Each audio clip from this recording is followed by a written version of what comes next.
It was indeed God's time to fulfill the dreams and answer the prayers of those Ontario Mennonites who had hoped for a school of higher learning. I came here as a new student the very year that this residence opened. We students were part of this creative experiment that is now known as Conrad Grebel University College. It was a new experiment in Mennonite education. The University of Waterloo was a public institution. To create a Christian, let alone a Mennonite school in the midst of this, was unprecedented to many in the Mennonite community. To some, it seemed almost impossible. We flew from the local airport directly to the ocean.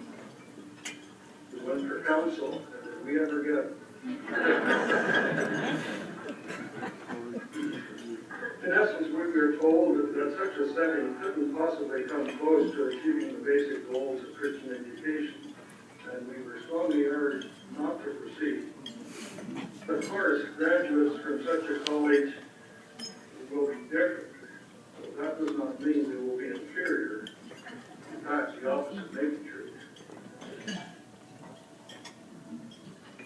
This was a new kind of Mennonite student the college's founders were seeking to nurture and form. The world was changing rapidly. Young Mennonites were moving off the farm into cities, working in business and industry. Instead of separating from the world, Grebel was helping its students participate in it, but with the same Christian and Mennonite convictions so important to the college's namesake. The first Grebel classes were offered in September 1963. A year later, the first building was completed, and the new college opened with beds for 106 students. J. Winfield Fretz served as the first president, and Walter Clausen as the first chaplain. With the president's office just down the hall from student bedrooms, and with both the president and chaplain also teaching courses, the connection between academics, faith, and student life was easy to see. The experiment in education that was Conrad Grebel had begun. The college became the center of music education at the university, and also offered courses in religious studies, history, sociology, and English. Classes were open to all university students. Weekly chapel services provided opportunities for students to participate in and to lead in worship, though there were always debates about how best to do that. A library was established in 1964. It was later named after Milton Good, one of the college's founders. The Mennonite Archives of Ontario, an existing institution, moved into Grebel in 1965. The Archives, specializing in materials on Anabaptist and Mennonite studies, welcomes researchers from the academy and community. In 1975, a new academic building was created and expanded the library and archive spaces. Early on, an emphasis emerged on education around peacemaking.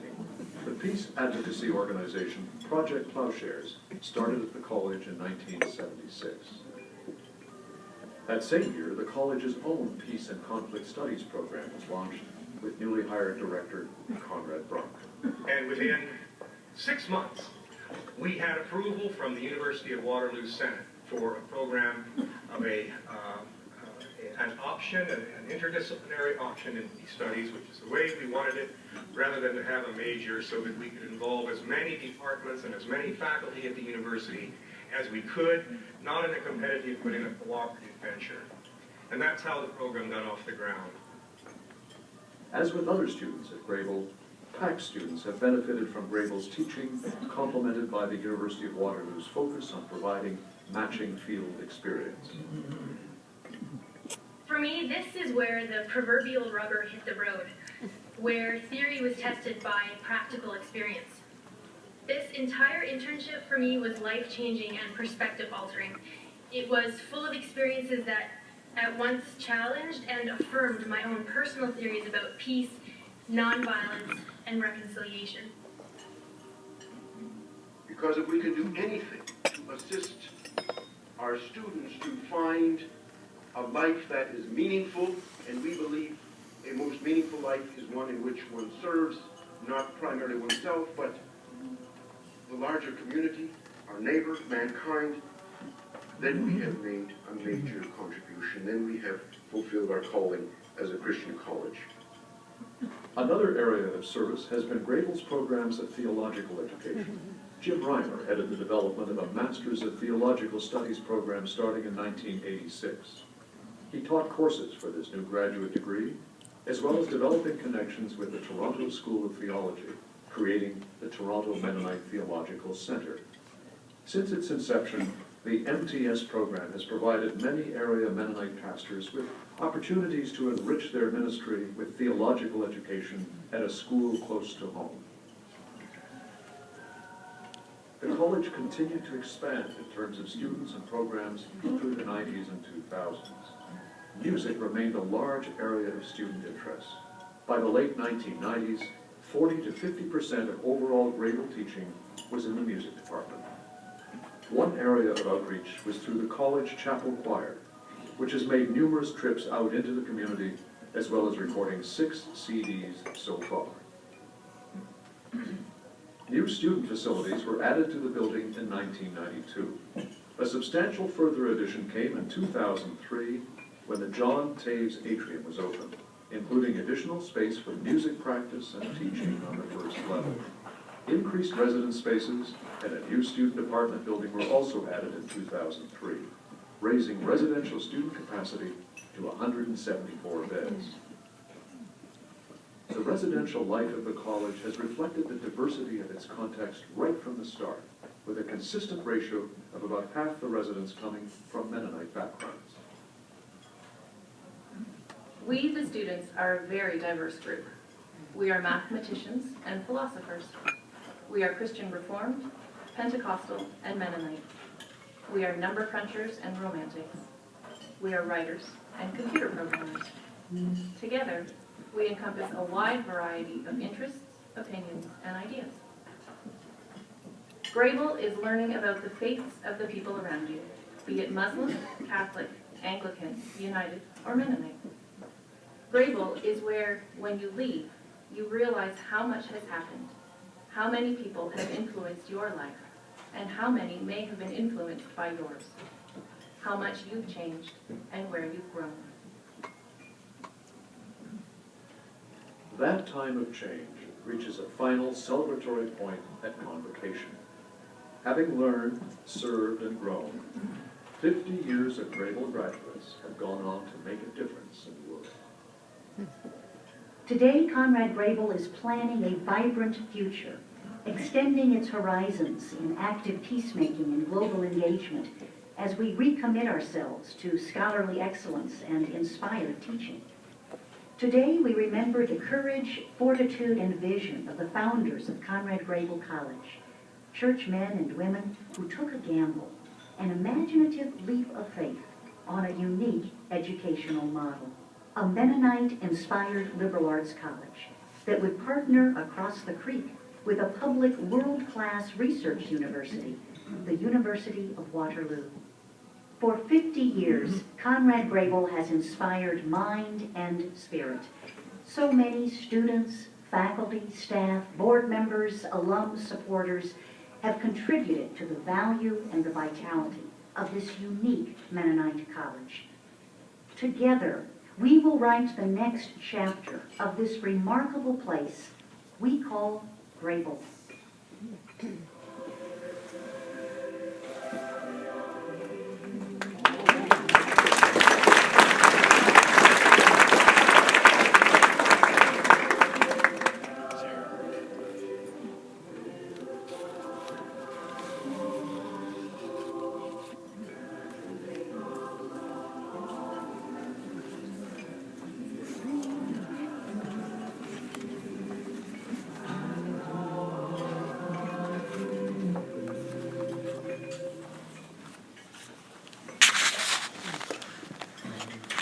We have more voices from the past, live, and 3 of them are going to address us briefly now. Elizabeth Heinmiller was a member of the earliest generation of students, and she's going to tell her own stories and weave in a few other ones that she has from friends. Sara Fretz Goering, who's been introduced already, will speak about her father and their family life. And then I will represent Walter Clausen, who regrettably can't be here but sent a little epistle to be read.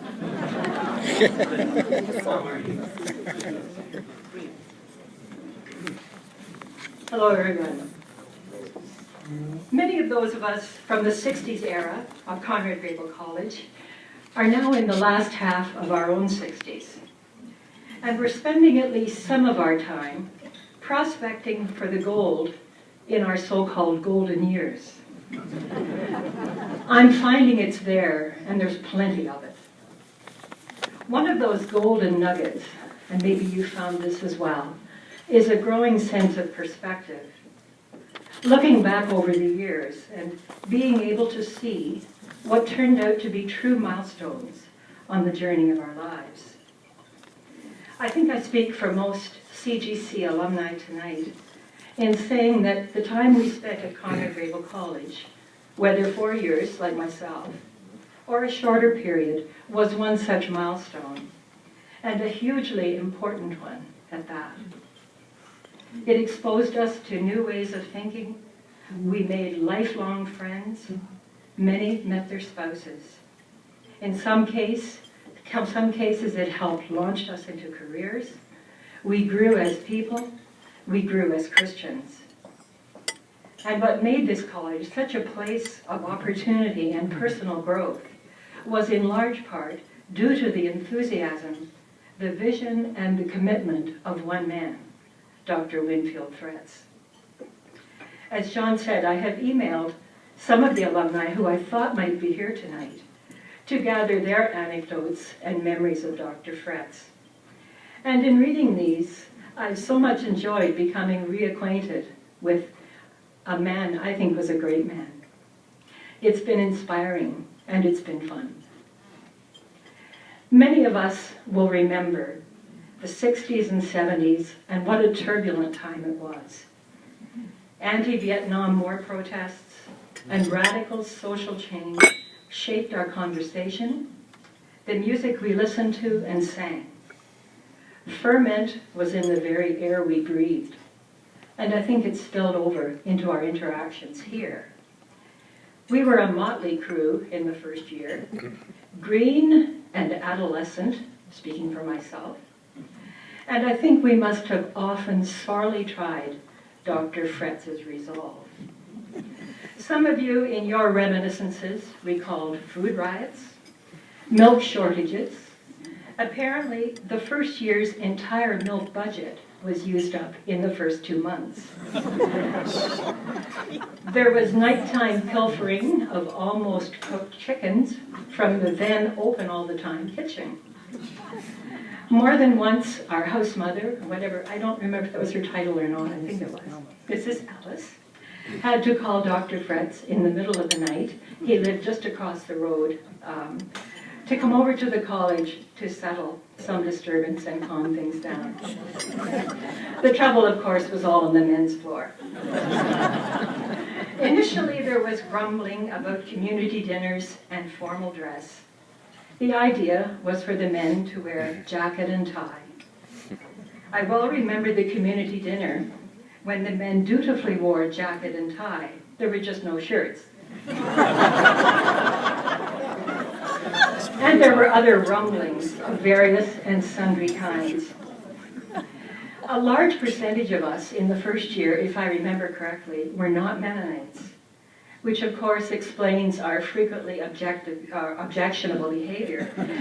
We hadn't yet learned about peacemaking. In fact, many of us knew about Mennonites when we first came to Conrad Grebel, speaking for myself again, had something to do with a hazy picture of a horse and buggy. It must have been a huge challenge for Dr. Fretz, a huge challenge, but it was a challenge he was equal to. As I received your emails, the same adjectives kept coming up to describe Dr. Fretz. Supportive, encouraging, positive, warm. Many of you recalled his get-to-know-you evenings at the beginning of term over at his home. He took a genuine interest in each of us, making it a point to truly get to know us, not on a superficial level, but in a way which explored our goals in life and helped us set our sights on worthy things. Several alumni commented on his phenomenal memory. It seemed he never forgot a name or the information which came up in the course of our conversations with him. Perhaps he had a file on each of us, but I rather think the file was up here. As we neared graduation, he encouraged us strongly to consider volunteer service. And some of you did that and were very much the richer for it. Alta McPhee, who is here tonight, went to what was then Zaire under the MCC Teachers Abroad program and was delighted when Dr. Fretz and his wife visited her there. But he didn't just talk about voluntary service, he set the example. Two of the early alumni recalled driving with Dr. Fretz and his wife to Gulfport, Mississippi to help with the cleanup after the devastation of Hurricane Camille. The less adventurous of us, he forgave for not taking the voluntary service route, and he nevertheless helped us along in other directions. He was instrumental in getting me my first job at what was then the Provident Bookstore in downtown Kitchener, where I met some of you for the first time. Until a few weeks ago, I had made up my mind that I wasn't going to come to this year's reunion. I'd come to all the others, but it seemed to me that perhaps just a little too much water had flowed under the bridge. But as time went on, there grew a niggling sense of unfinished business, the need to acknowledge with gratitude the life and contribution of a visionary, a caring, and an influential man. When Fred asked me to do this, I thought this might help me do that, and I'm glad to have had this opportunity. The 11th chapter of the book of Hebrews contains a catalog of the greats of the faith, Abel, Abraham, Moses, and others. About one of them, it says something very significant. Being dead, he still speaks. And that's how I feel about Dr. Fretz. He still speaks as we recall his meaningful life and the contribution he made to ours. His was a life where faith was lived in service, and we're richer people for knowing him. Thank you, Dr. Fretz.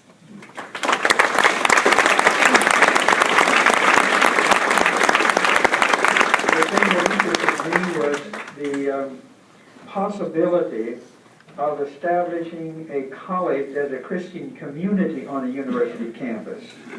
Not to admit only Christian students, but to admit people who were interested in learning something about Christianity, about religion, about the whole nature of faith and the meaning of faith in the context of studying to be engineers or mathematicians or scientists or philosophers or historians. And I felt that would be especially wonderful for Mennonite people who have been have emphasized very much the whole matter of ethical living, moral living, and so on a university campus. And so if there was one idea I had, it was that this would be a very interesting place to test how strong your religion is and how strong the Mennonites are and whether they're able to demonstrate and give the kind of witness they were talking about.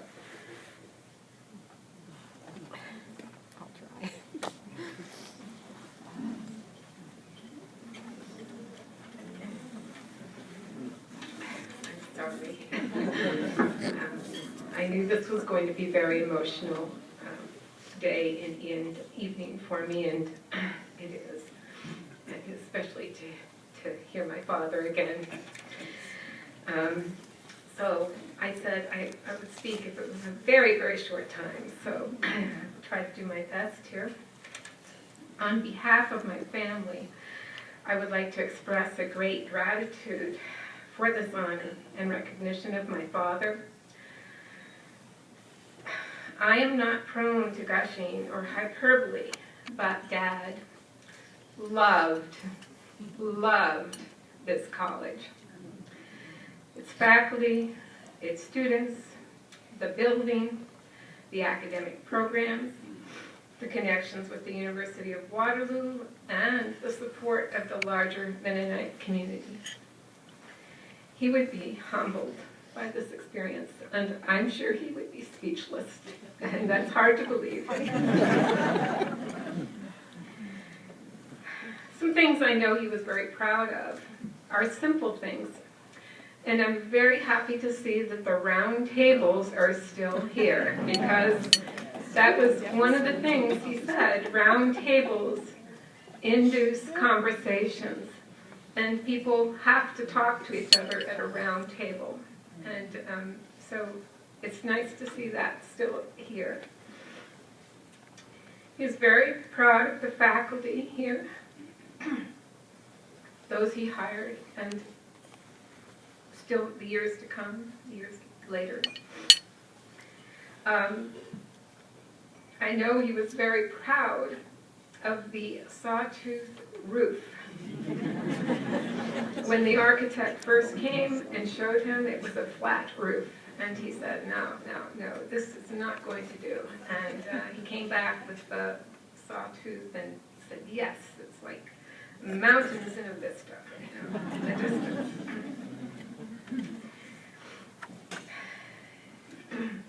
Some memories. When he first came back from visiting, I do remember him saying, well, the plot of land is rather treeless. But you know, coming from the prairies of Kansas, there was beauty there. The first few years, there was a building, a few classrooms, a cafeteria, a student lounge, a library, and a chapel. What more did a Mennonite college need? Our Beechwood home was across the street. It was beautiful and set back in the woods, and it was only a short walk for Dad, back and forth, so it was great. We took many walks when I was in high school, and I attended Rockaway Mennonite. And both of us did a good job of dropping names of philosophers and authors and poets as we discussed life's large questions. I would also frequently accompany him on his visits out to Old Order Mennonite farms. He would resort to his old-style German, Pennsylvania Dutch phrases and disarmed any wariness on the part of many. Saturday mornings, it was not uncommon for me to get up early, and as a teenager that was hard, but to get up early with him to go visit the Mennonite farmers market.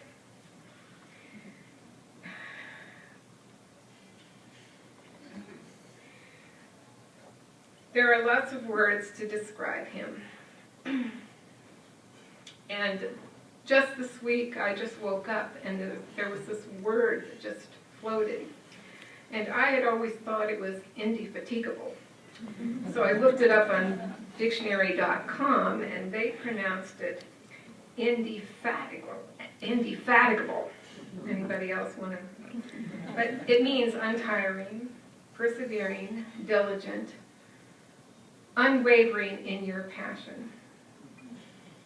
And that was my father. So this is an emotional experience for me personally. It's just very gratifying to interact with so many of you who knew my father and my mother personally. Your kind words and reflections about their lives here in Waterloo is very meaningful. And again, for my brothers and for the rest of the extended family, I thank you.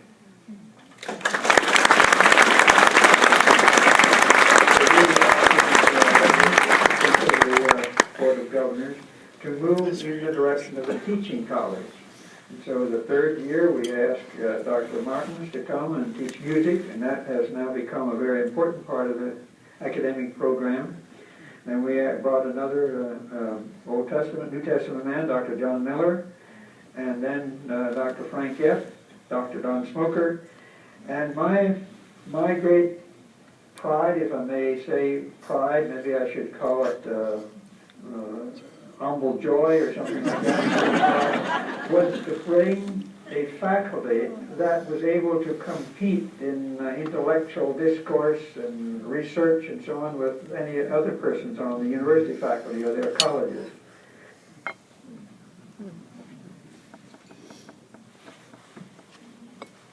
And the words of the first one of those who we brought here, Walter Clausen, I want to read now. Dear friends, I regret my forced absence from the big party. However, I have not lost my memory of early Grebel days. Let me talk about Winfield. Ruth and I first visited Winfield and Marguerite at Bethel College. We enjoyed a simple dinner, and after that, a conversation in a tight circle of chairs, a harbinger of what was to come, although I did not know it then.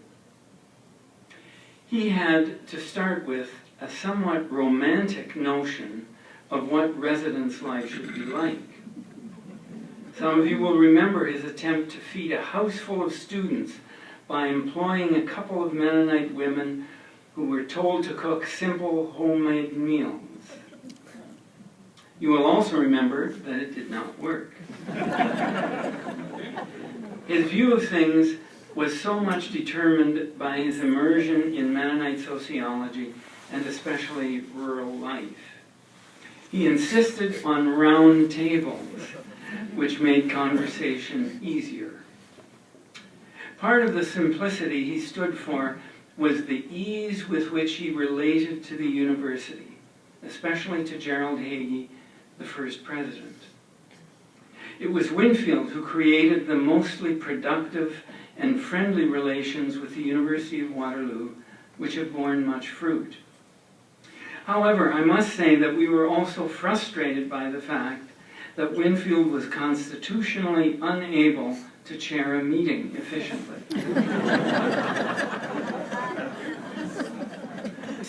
His concern, however, for the academic stature of Conrad Grebel was demonstrated at a dramatic event at which I was present. It was a meeting of the board early on. An issue of the first order for him was faculty salaries.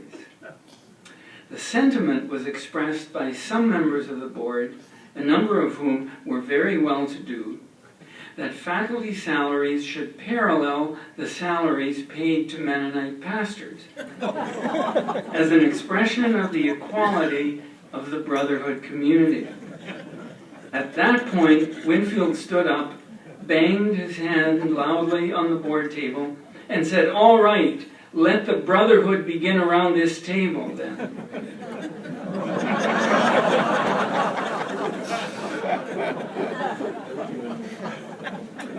He welcomed me, a neophyte, as an equal, always listening to what I said and often asking for advice. He was easy and pleasant to work with. May he rest in peace. We're now going to make a break. The dishes will be collected, and then during that time we're invited to go to the buffet table. We'll begin again with table number 1, please, and then reseat ourselves for the next and briefer part of the offerings. Yes, are the cooks ready? Okay. Sherry Otterbein is the chief cook here, and she has many excellent assistants who are humbly coming out to be thanked for an outstanding meal of which we've only had the first half.